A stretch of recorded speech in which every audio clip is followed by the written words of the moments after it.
But how does all this affect handling?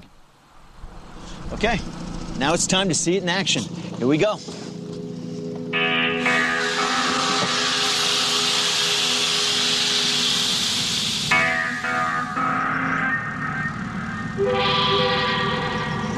The idea of armor plate is great. It gives me cover, goes up in seconds, and it doesn't restrict the mobility of a very good craft. To maximize space inside the boat, the system has been designed to lie flat on the outside until it's deployed.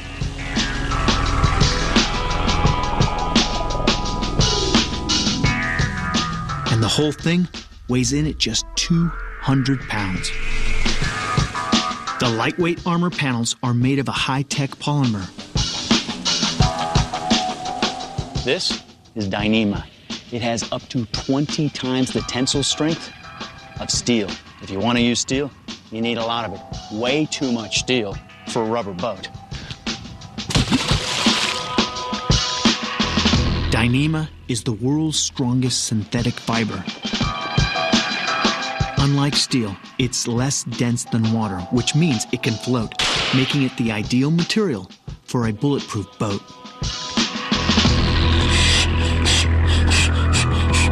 Time to test the ballistics. Let's face it, it wouldn't be future weapons if we didn't shoot at it. So now we're hand inflating the inflatable panel, much like we would do with a scuba bottle actually on the boat. So therefore we get the correct pressure as it would be on the boat. Brett Richardson is part of the team that designed the bulletproof panels.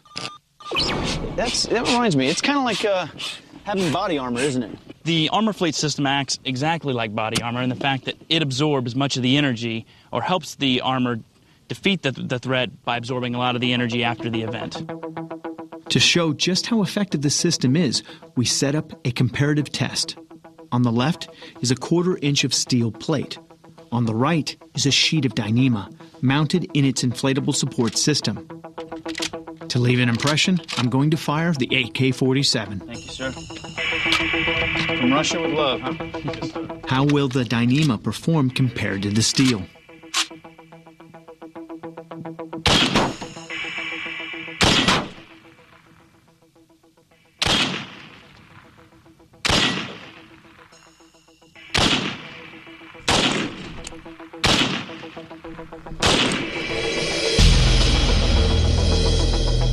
Now, the AK-47 is the round everybody talks about being afraid of. Has a lot of energy. A lot of energy. Well, we know we hit it, no problem. You can see Whistled two right pretty through. good holes right there. Pretty clean. Yeah, it definitely chews up concrete. Move through there, no problem. Now, it's time to see what happens with Dyneema. That's crazy. Look at that. This 1/4 inch of steel plate just isn't thick or hard enough to smash the bullet and defeat the threat. Armor plate works differently. The Dyneema breaks up the round, and the inflatable substructure significantly reduces the kinetic energy, which means no penetration. I think that says it all. Zero penetration, a little deformation, no problem. I'll just replace the panel, put a new one in if I want it. Good to go. The system is modular, so any damaged panels can be easily replaced. It's a great idea, but can it be deployed in a firefight?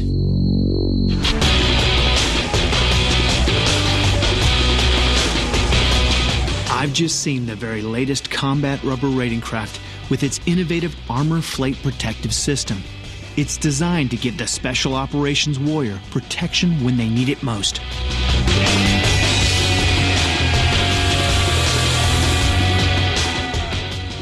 Armor plate to me gives me two things. It gives me cover, which I'm hiding behind something a bullet's not going to penetrate, but it also gives me concealment.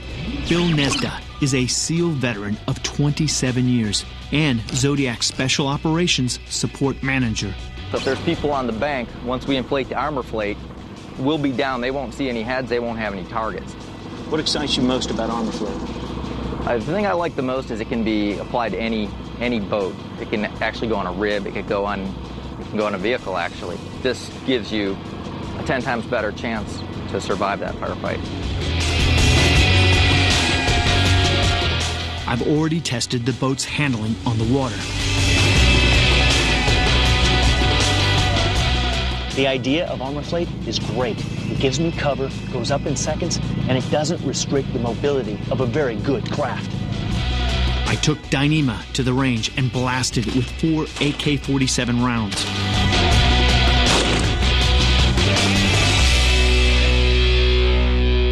I think that says it all.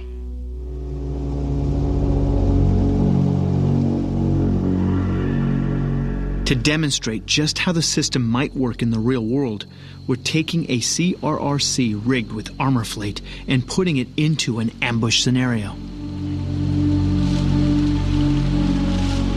Since Vietnam, the use of rubber boats has been critical in carrying out riverine operations. Imagine packing this boat with up to 8 SEALs and 1,000 pounds of their gear and getting them to a target without getting caught in an ambush. When inserting by a combat rubber raiding craft, you gotta stay stealthy and keep a low profile.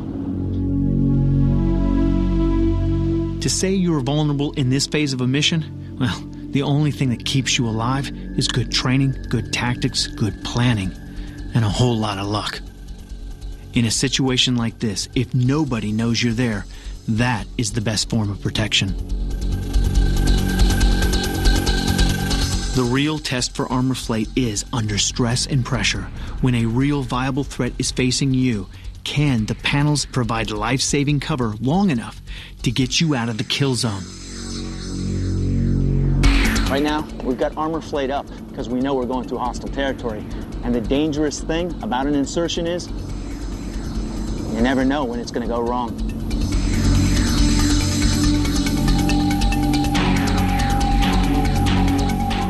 A successful ambush happens without any warning. The challenge is to provide suppressive fire from a covered position long enough to get out of the firefight. And when you're in a rubber boat, that's normally not an option.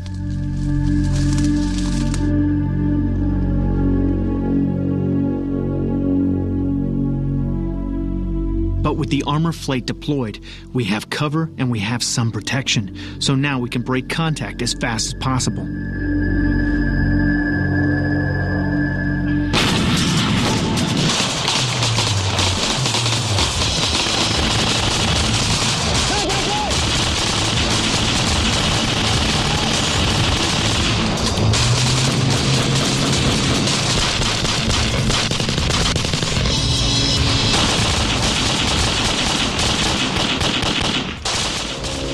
Dyneema and Zodiac stack every advantage in favor of the operator.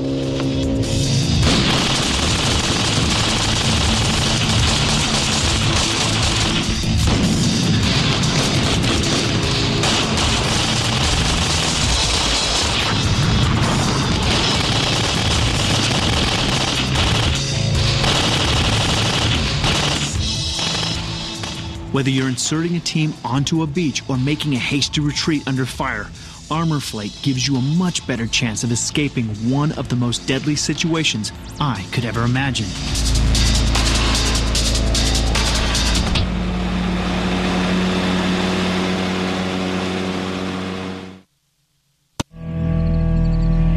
Dawn, New Mexico. Here at Future Weapons, we often find ourselves in the glare of a hotly debated issue. The thorny question of which caliber you like best in an assault rifle. To get to the sharp end, I traveled to Matrix International Security Training and Intelligence Center, deep in the heart